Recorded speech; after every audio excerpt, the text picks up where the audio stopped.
There's a specific kind of confrontation that terrifies narcissists more than any argument they've ever prepared for, more than any accusation they've rehearsed a defense against, more than any dramatic scene they've learned, through years of practice, exactly how to survive and even benefit from.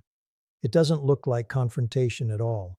No raised voice, no dramatic accusations laid out in careful, devastating sequence, no emotional confrontation he can twist, reframe, or use as evidence of your instability the way he's successfully done with every previous challenge to his control. Instead, something far quieter, far more devastating, something he has absolutely no effective strategy for handling, because it doesn't operate according to any of the rules his entire manipulative playbook was built around.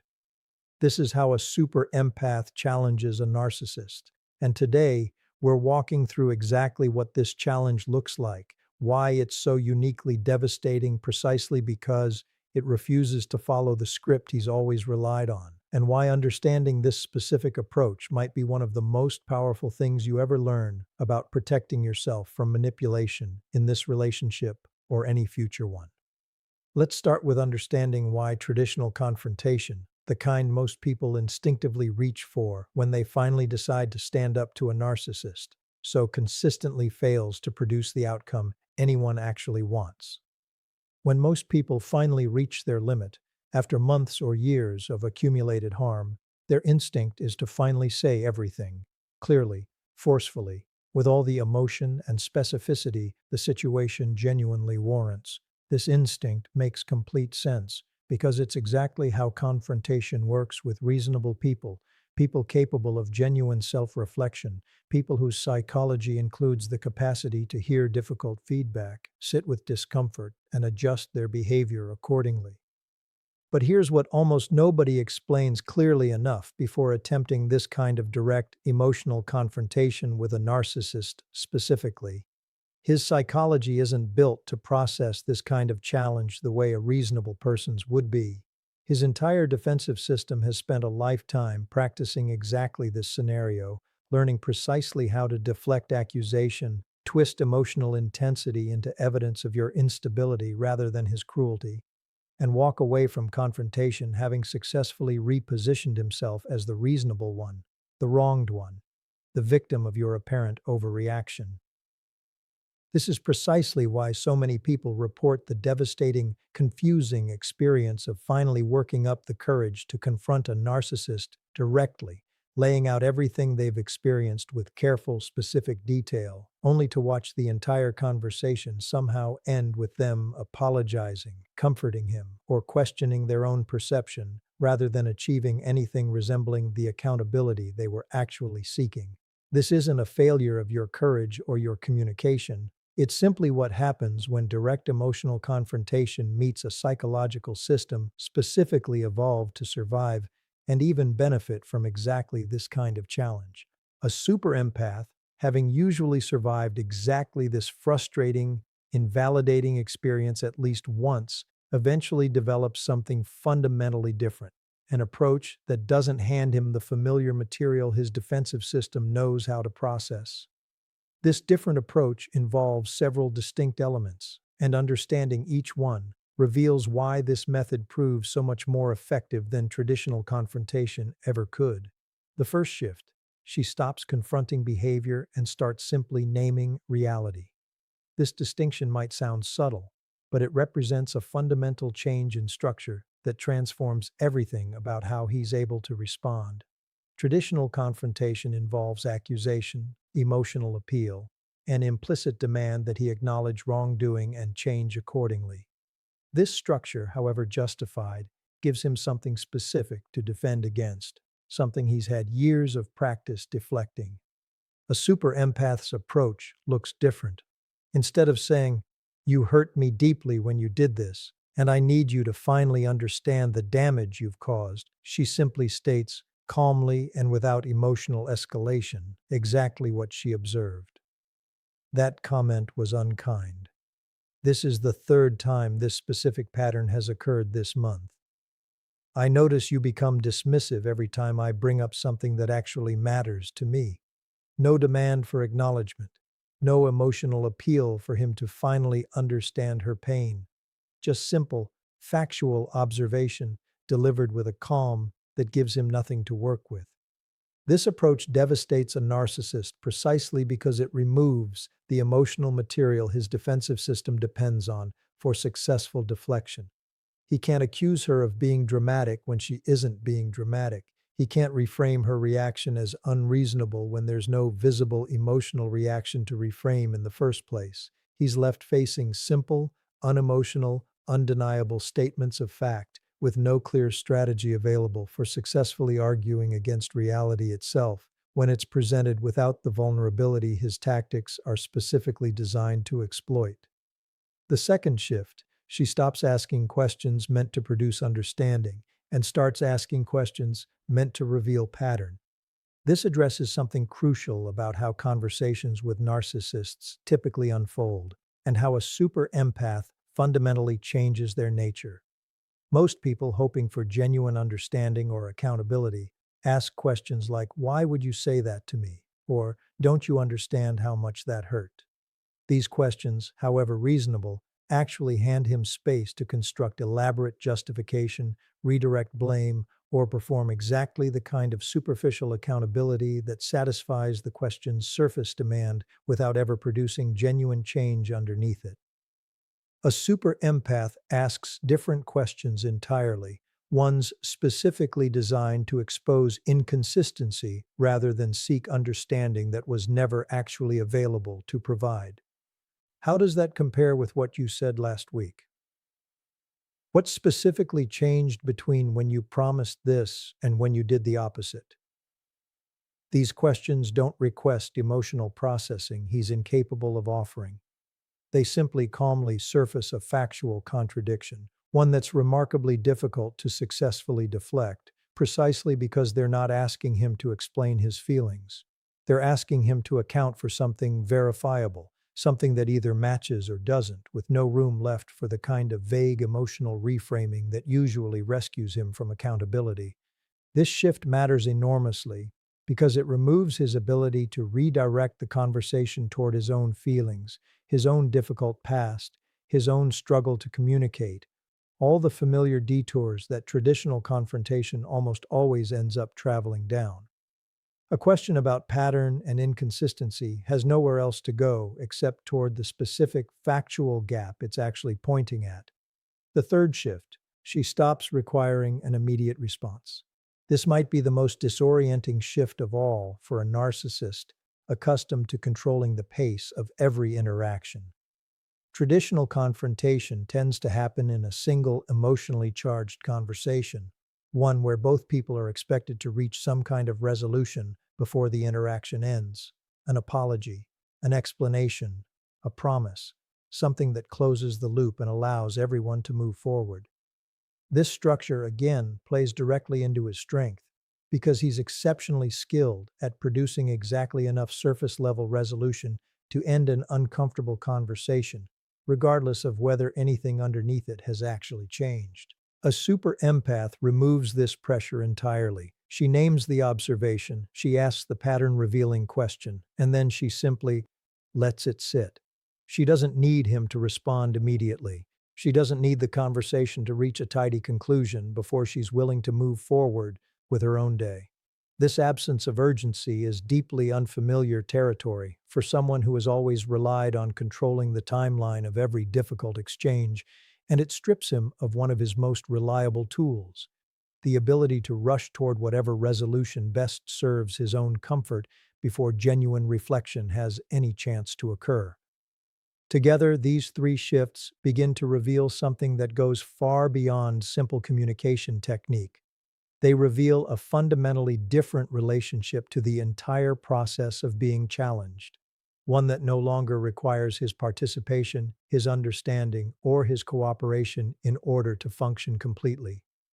And this is only the beginning of what makes this particular kind of challenge so uniquely, permanently devastating to everything his control has always depended on. The fourth shift builds directly on everything we've just discussed, and it might be the one that ultimately costs a narcissist the most, because it targets something he depends on even more heavily than immediate resolution: an audience for his performance. The fourth shift, she stops reacting in front of other people.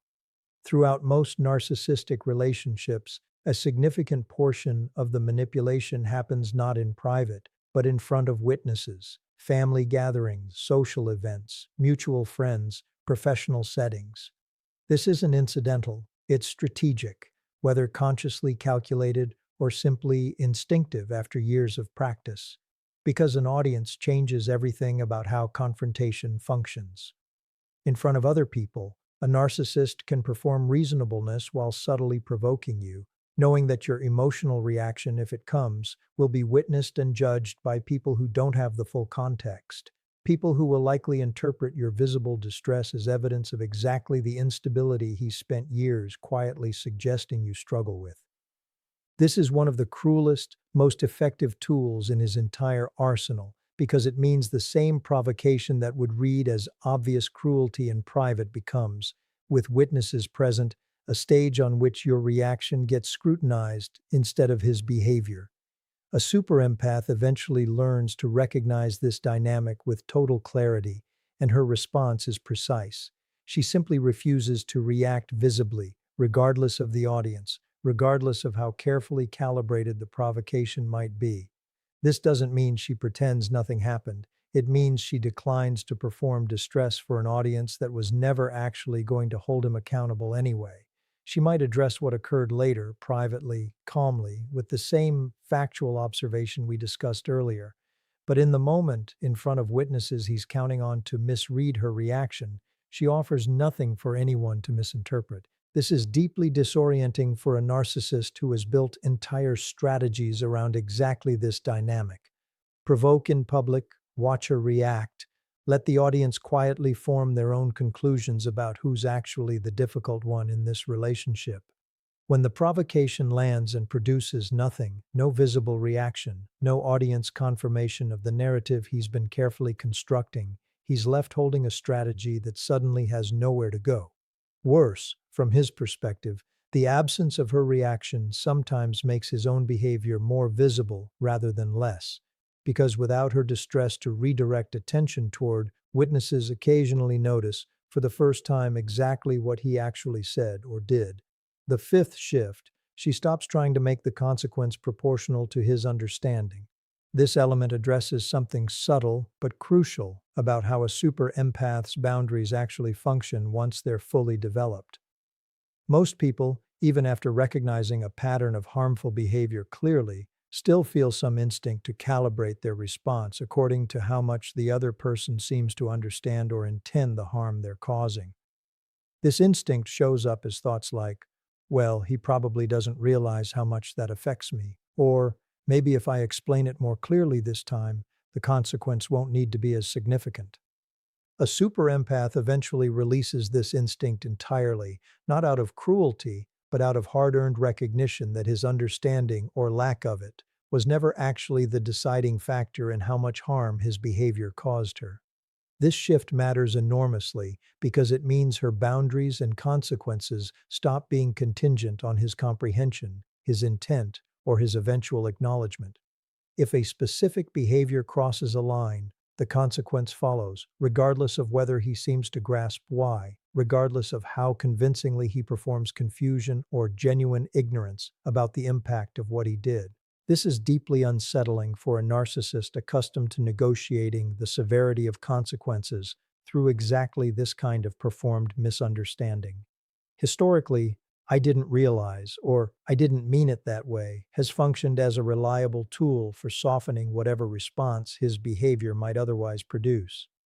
A super empath who no longer requires his understanding before enforcing a consequence removes this tool completely. The consequence simply follows the behavior, cleanly, consistently, regardless of whatever explanation or confusion he offers in response. The sixth shift, she becomes selectively, strategically transparent about what she's actually noticed. This element ties together much of what we've discussed throughout this entire conversation because it involves a specific kind of disclosure that differs significantly from either full confrontation or complete silence. A super empath, having spent considerable time quietly observing patterns, rather than confronting each individual incident in real time, eventually reaches moments where she chooses to reveal, deliberately and specifically, exactly how much she's actually seen. This isn't the same as the emotional, comprehensive confrontation we discussed at the beginning of this conversation, the kind that hands a narcissist familiar material to deflect. It's something more targeted, more surgical. She might simply say, without elaboration, "I've noticed this happens every time I mention wanting more independence." Or, "This is the fourth time you've told me a different version of the same story." She offers this observation once clearly, without extensive justification or emotional appeal, and then she stops talking. This selective transparency is devastating precisely because it reveals, without warning, that she's been tracking far more than he ever realized, that her apparent calm throughout previous incidents was never actually confusion or naivety, but careful, ongoing observation he had no idea was accumulating into a complete, coherent picture. This revelation often produces genuine shock because it contradicts whatever assumption he'd built about how much she was actually noticing or understanding throughout the relationship. This is where the true power of a super empath's approach finally becomes fully visible, because it reveals that everything we've discussed throughout this conversation, the calm observation, the pattern-focused questions, the refusal to perform for an audience, the consequences delivered independent of his understanding, was never actually passive. It was active, ongoing, deliberate collection of exactly the evidence he assumed she was too overwhelmed, too invested, or too naive to be gathering in the first place. And this brings us to something crucial about what all six of these shifts ultimately accomplish together. Something that goes far beyond simply protecting her in this specific relationship, into territory that reveals exactly why a fully developed super empath becomes someone a narcissist has no effective long-term strategy for handling at all. Because here's what finally becomes clear once you understand all six of these shifts working together, rather than as isolated tactics. A super empath doesn't challenge a narcissist by trying to win an argument he's spent his entire life learning how to win. She challenges him by refusing to play the game in the first place, replacing it with something his psychology has genuinely no framework for processing. Think about what this actually means for him, moment to moment, once he encounters this approach fully developed. Every tool in his arsenal depends on a specific kind of engagement: emotional reactivity he can twist, urgency he can exploit, an audience he can manipulate, confusion he can leverage into softened consequences, a hunger for his understanding that keeps her explaining and re-explaining indefinitely. A super empath who has fully integrated these six shifts offers him none of this, not because she's suppressing genuine feeling, but because she's learned, through painful experience, that feeling and reaction don't have to arrive on the same timeline, in the same room, or according to his preferred schedule. This is precisely why this particular kind of challenge proves so much more devastating than any confrontation could ever be. Confrontation, no matter how justified, still centers him. It still requires him to be present, to respond, to participate in some way, which means it still ultimately keeps his behavior at the center of the interaction. What a super empath does, instead, removes him from the center entirely. Her calm observations exist independent of whether he responds to them. Her boundaries and consequences function regardless of whether he understands them. Her refusal to perform for an audience denies him the stage he's always depended on. Her selective revelations of what she's noticed happen entirely on her own timeline, delivered once without an ongoing negotiation attached. This is what it actually means to become someone a narcissist cannot successfully manipulate, not someone who fights him more effectively, but someone whose entire way of existing in the relationship no longer requires his cooperation in order to function. This is a fundamentally different kind of power than the power most people imagine when they picture finally standing up to a narcissist. It's not louder. It's not more confrontational. It's quieter, more contained, and precisely because of that containment, infinitely harder for him to disrupt. There's something crucial worth naming honestly about this entire approach, though, because it deserves to be understood clearly rather than presented as some magical solution that instantly transforms every narcissistic relationship into something safe or sustainable. This kind of challenge doesn't reform him. It was never actually designed to. Nothing about calm observation, pattern-focused questions, or selective transparency has the power to give him a capacity for genuine accountability that his psychology structurally lacks, as we've discussed at length in previous conversations. What this approach actually accomplishes is different and in many ways more valuable. It protects her. It removes his access to the specific tools he's always relied on to maintain control, regardless of whether he ever changes in response to losing that access. This distinction matters enormously because it prevents a super empath from measuring her own success by whether this approach eventually produces genuine transformation in him. It usually doesn't, at least not the kind of transformation that would make the relationship healthy or sustainable. What it does produce, reliably and completely, is her own liberation from the specific mechanisms that used to keep her trapped, confused, and constantly explaining herself to someone who was never actually listening in the way genuine listening requires. This is ultimately why this particular kind of challenge represents something closer to graduation than confrontation. A super empath who has developed these 6 shifts isn't trying to win a fight within the relationship anymore. She's demonstrating through her own behavior that she's already outgrown the entire framework the relationship was built on, that she no longer requires his understanding, his accountability, or his genuine change in order to protect herself completely and consistently. And here's what happens, almost universally, once a narcissist encounters this fully developed version of a super empath's response. He doesn't rise to meet her. He can't, because rising to meet her would require exactly the psychological capacities his entire personality structure was built to avoid developing. Instead, he typically does one of 2 things. He either escalates dramatically, throwing increasingly desperate versions of his old tactics at a wall that simply stopped absorbing them, revealing through this escalation exactly how disoriented he's become by her transformation. Or he withdraws, redirecting his energy towards someone whose reactions remain readable, predictable, and exploitable in the ways his tools were always designed to exploit. Either response confirms the same underlying truth that her development, her calm, her pattern recognition, her selective transparency have genuinely, permanently changed what this relationship can offer him.